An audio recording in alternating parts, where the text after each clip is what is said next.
Hey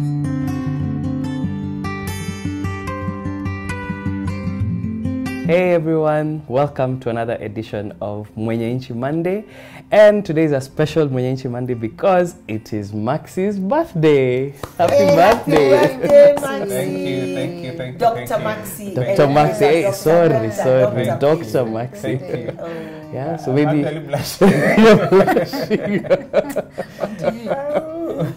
Thank you. To God be the glory. I'm turning old. You're old? You're turning older. old. Yes. You're turning old. You're not going to tell you are. I'm turning old. You're turning wiser and better. Yeah. So Wiser maybe and better. Maxi, you can even tell us what 14 means for you, and then what 14 means and what it means for you. Just because it's 777, it is perfection doubled, but it's also the number of deliverance. That's amazing. Yeah, Wow. it's also the number of the deliverance, and when you're delivered, you're also restored. Yeah, so it is. It's in line with that I say to God be the glory for this 14th day. Amen. That also happens to be Amen. Mwenye Nchi Monday, and we are here on Just Angie. I know. Yes, Wow. Yeah. and thank you for the opportunity. You're very welcome.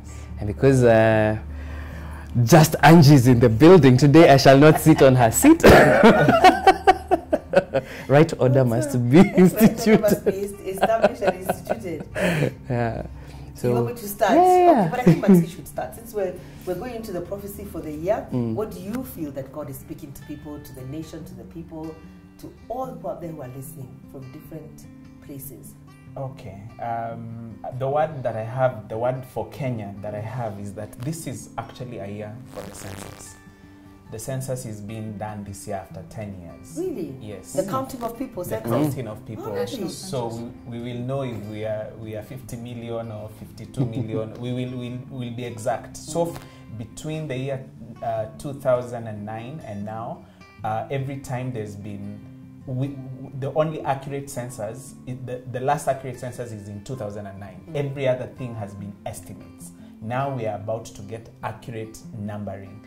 And I feel that is something that for this country will happen. Accuracy in terms of numbering and knowing in whichever geographical sphere that we are in, how many we are, that will put in place systems in order for us to, in order for the country to know what kind of resources need to be allocated to different geographical settings.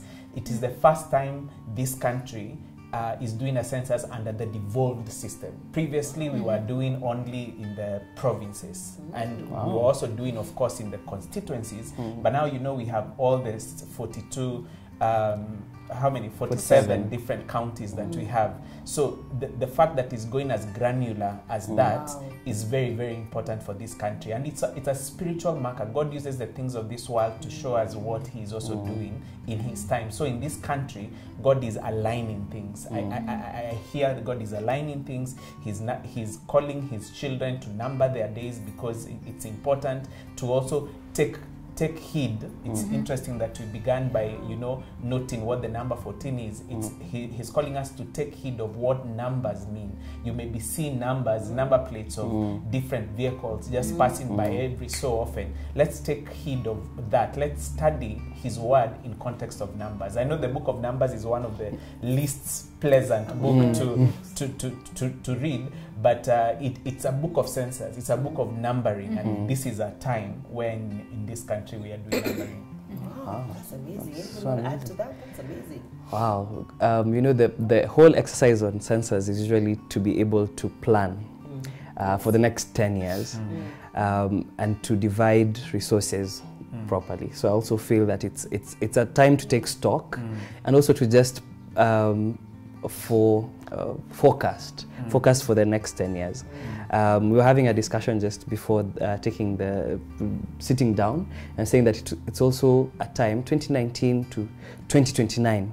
When you think about it, it's going to be exactly 1 year before we actually take stock of things like the SDGs, which is a global agenda for development.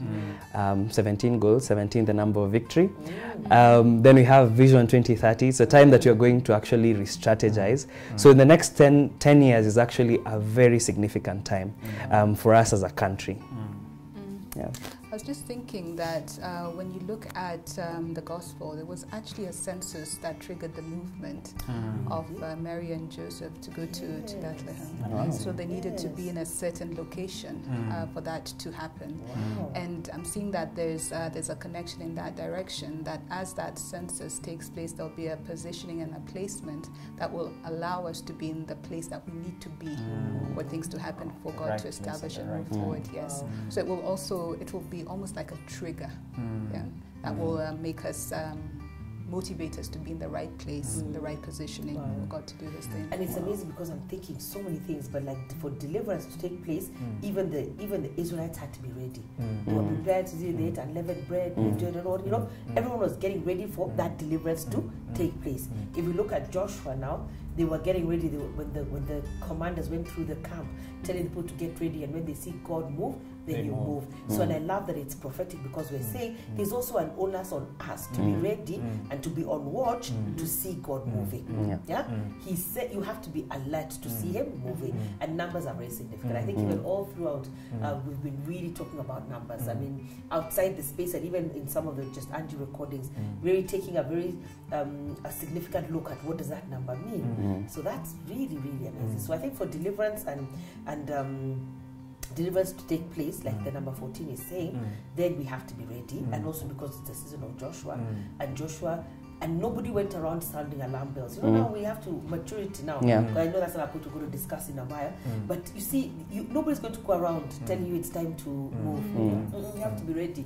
Even those people, they had to be the blood. Was it the angel? They put the lamb, the blood of the threshold, and then they had to be ready now to start the journey of deliverance. So there are different scenarios of deliverance. Or Esther, you know, when Mordecai told her that you have to stand in the gap now, you're the one appointed for this time for the deliverance of the people. And what I love about Esther as well, for anyone who's feeling that prophetic word, is that something that was not possible for it to be turned around was turned around. So I think we can say prophetically things that it was impossible, because once the king had attached his signet ring and sent it out, it couldn't be turned around. But this one, Esther was able to stand in the gap with her household, fast for 3 days, approach the king.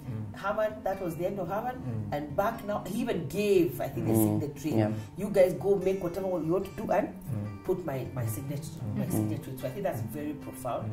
That the census is profound, numbers are profound, deliverance is happening, and we have to be ready for it. And even in line with just Esther, there was actually a revelation of Esther, and I feel like 2019 is a big year for the revelation of sons. And sons here is not like gender, it's not just male, it's gender free.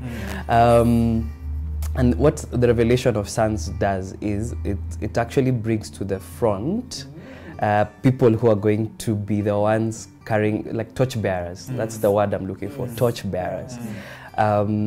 Earlier we were talking again, and we discussed that you have been in a season where you have been in the back burner, you know, like developing a negative. For those of you who don't know what that is, so, hey, I am an old soul. So before digital photography, there used to be, you develop a film. So there used to be a film that you actually take photos on the film, and then you go into a dark room and you place it in a special chemical, and then you wait for the negative to develop the photo. So that's what a lot of sons have, that's the position where a lot of sons have been. They've been in that back room being developed to be the image at the forefront. And I think that this is the time that they're going to be revealed. And revelation is just not for the sake of being seen that you're a son. There's a bigger call, because immediately you have been revealed as a son, there's actually a duty. Sons have a duty to carry on the business of the father. And I think that's what the revelation of sons this year is going to bring. About bringing the duty of the father. Okay, I don't know whether we want to hold that thought and we start off there from the next edition because that's a lot to it. Process. There's numbers, there's a census, there's deliverance, and there's revelation. But to sons, for an assignment. Say bye. Bye.